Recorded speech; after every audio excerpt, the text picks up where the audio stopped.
ছেলেকে ছেলে বলে ডাকবে না, তুমি তোমার ছেলেকে বেটা বলে ডাকবে না, তুমি তোমার ছেলের নাম ধরে ডাকবে। যখন তুমি তোমার ছেলের নাম ধরে ডাকবে, যারা অন্য বালকেরা আছে, যাদের দুনিয়াতে বাবা নাই মা নাই, যখন তুমি তোমার ছেলের নাম ধরে ডাকবে, ওদের মনে কষ্ট হবে না। হাইরে আমার নবী এত সুন্দর করে বুঝিয়ে দিয়েছিল বাবা, শুধু ইসলামটা তলোয়ারের আঘাতে দুনিয়ার মধ্যে ছড়াইনি। নবী আদর্শ দেখে অনেক বেঈমানেরা পর্যন্ত নবীর কলমা পড়তে চেয়েছিল।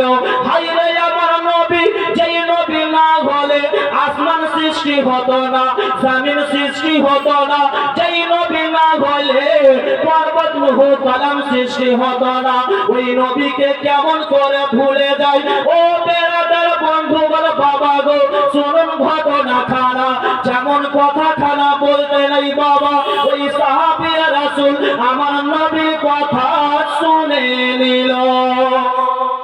আমার নবীর আদর্শ দেখে, চরিত্র দেখে যেই নবমুসলিম বাইরে দাঁড়িয়ে ছিলেন, উনি বলছে আমি এই নবীর আদর্শ দেখলাম, চরিত্র দেখলাম, ব্যবহার দেখলাম, সঙ্গে সঙ্গে আমি আমার দেব দেবীর পূজা ছেড়ে আমি আমার নিজের ধর্মকে পরিত্যাগ করে সঙ্গে সঙ্গে নবীর কলমা পড়ে মুসলমান হয়ে গিয়েছিলাম। ধরে বলেন সুবহানাল্লাহ। এই নবীর আদর্শ, এই নবীর চরিত্র, এই নবীর ব্যবহার অনেক আছে যে আমার নবীকে কটূক্তি করতে চেয়েছিল, কিন্তু বেরাদার যারা আমার নবীর সম্পর্কে কটূক্তি করতে চেয়েছিল ওরাই আপনার পথ ভ্রষ্ট হয়ে গিয়েছে। বেরাদার এই নবীর আদর্শ দেখে অনেক বেঈমানেরা পর্যন্ত নবীর কলমা পড়েছিলেন। বেরাদার বেরাদার বন্ধুগণ, বাবা সময় 8:30 হয়ে গেছে। আমাদের বক্তা খুব অতি শিগগির তাড়াতাড়ি করে আসছে। এখন পর্যন্ত মেহফিল তো ভরেইনি। যদি মেহফিল না ভরে তাহলে বক্তায় কিন্তু ভালো লাগবে না। তো ভাইজি আমার, বাপজি আমার, আপনারা ঘুরাঘুরি না করে তাড়াতাড়ি করে আসুন। আমাদের মাওলানা তাফাজ্জুল করিম সাহেব উনি কিছুক্ষণের মধ্যে স্টেজে চলে আসবে। মা বোনদেরা আপনারাও বাড়ির কাজ সেরে তাড়াতাড়ি করে এই মেহফিলের মধ্যে আসুন, কারণ এই মেহফিলে নাচ গানের কথা বলা হয় না, এই মেহফিলে হাদিস কোরআন আলোচনা করা হয়। আর যেই জায়গাতে হাদিস কোরআন আলোচনা করা হবে ওই জায়গাতে আল্লাহ রহমত ঝরবে, নবী মুস্তাফার মহব্বত বাড়বে, আর নিজের ঈমান মজবুত হবে এবং নেকি পাওয়া যাবে। তো আমাদের সকলকে নেকি নেওয়ার কাজ, আমাদের নেকি নিতে হবে বেরাদার। কিন্তু এখন পর্যন্ত মেহফিল ভরেনি, এর জন্য আপনাকে বলছি ভাই তাড়াতাড়ি করে আসুন। আমাদের বক্তা খুব শিগগির করে তাড়াতাড়ি করে চলে আসছে বেরাদার। এইবার বেরাদার বন্ধুগণ, বাবা গো যখন ওই নব মুসলিম বাবা এই নবীর আদর্শ দেখে নিয়েছে, নবীর কলমা পড়ে মুসলমান হয়ে গেছে। হাইরে আমার নবী মুস্তাফা কাউকে অন্যায় কথা বলে না, কাউকে মন্দ কথা বলে না, কাউকে খারাপ কথা বলে না। আমার নবী যেইটা কথা বলেছে হক কথা বলেছে বাবা। এইবার বাবা গো ওই সাহাবী রাসূল করতে লেগেছে নিজের ছেলেকে দেখার জন্য। বাবা কাউরি আপনার এমন সন্তান আছে, যদি সন্তানকে বাপ যদি না দেখতে পাই বাপের মন খানা ফেটে যাবে, কলেজা খানা ফেটে যাবে। আমার ছেলে কোথায় আছে, আমার ছেলেকে যদি আমি না দেখি আমার মন ভালো করে না। ও যুবক বন্ধুরা, নিজের বাবাকে ভালোবাসো, নিজের মাকে ভালোবাসো। যে মা তোমাকে 10 মাস 10 দিন গর্ভ ধরে রেখেছিল, যে মা তোমাকে কত লালচ পালচ করে তোমাকে জন্ম দিয়েছে, নিজের পেটে ব্যথা ছিল, ওই মা তোমাকে কত কষ্ট করে তোমাকে লালন করেছে, তোমাকে পালন করেছে। কিন্তু যুবকেরা নিজের মাকে গালি দিও না, নিজের মাকে মেরে দিও না। যদি মা তোমার জন্য দোয়া করে দেয় আল্লাহর দরবারে কবুল হয়ে যাবে। ও যুবক বন্ধুরা, হাইরে আমার নবী মুস্তাফা যেই মাকে আপনার গো 6 বছরে হারিয়েছিল, 6 মাস বয়সে নবী আমার আব্বাকে হারিয়েছিল। বাবা গো হাইরে আমার নবী মুস্তাফা শুধু মা মা বলে কেঁদেছিল।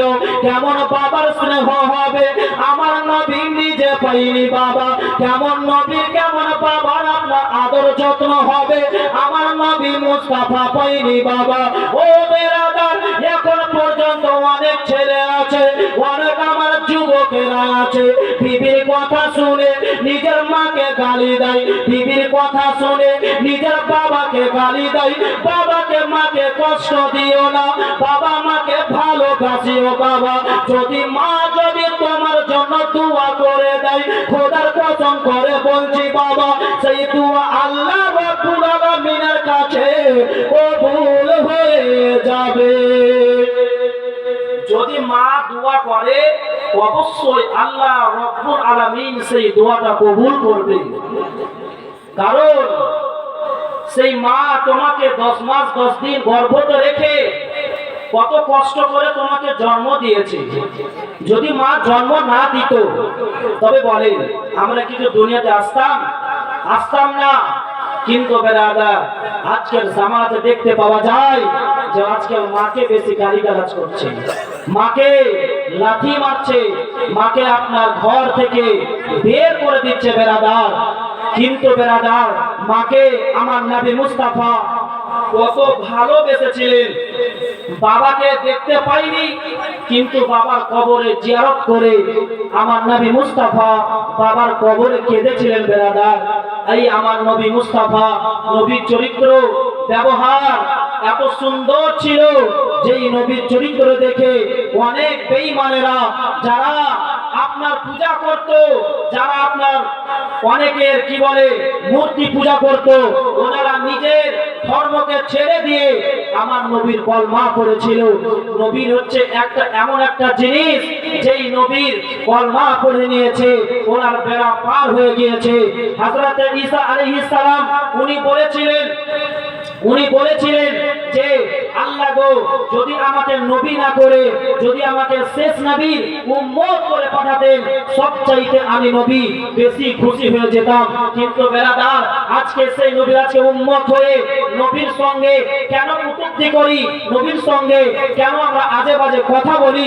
কারণ যেই নবী না হলে আসমান সৃষ্টি হতো না, যেই নবী না হলে জমিন সৃষ্টি হতো না, যেই নবী না হলে পর্বত নূহ কালাম মানুষ জিন ইত্যাদি কোনো কিছুই সৃষ্টি হতো না।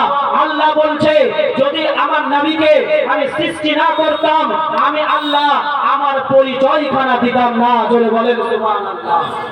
আমি যে আল্লাহ, এই আমার আল্লাহ নামটা আমি দুনিয়ার মধ্যে প্রকাশ করতাম না। কিন্তু বেরাদার, যেই নবীর জন্য সব কিছু পেলাম, আজকে সেই নবীকে আমরা কি করে ভুলে যাচ্ছি বেরাদার? অনেক ঘটনা আছে, ঘটনা বলার সময় নেই। কেননা আমাদের প্রধান অতিথি হযরত আল্লামা মাওলানা মোহাম্মদ তাফাজ্জুল করিমি সাহেব, উনি নারে তাকবীর, নারে রিসালাত, মাসলাকে আলা হযরত আল্লামা মাওলানা মোহাম্মদ তাফাজ্জুল সাহেব কিবলা, হযরত আল্লামা মাওলানা মোহাম্মদ তাফাজ্জুল করিমি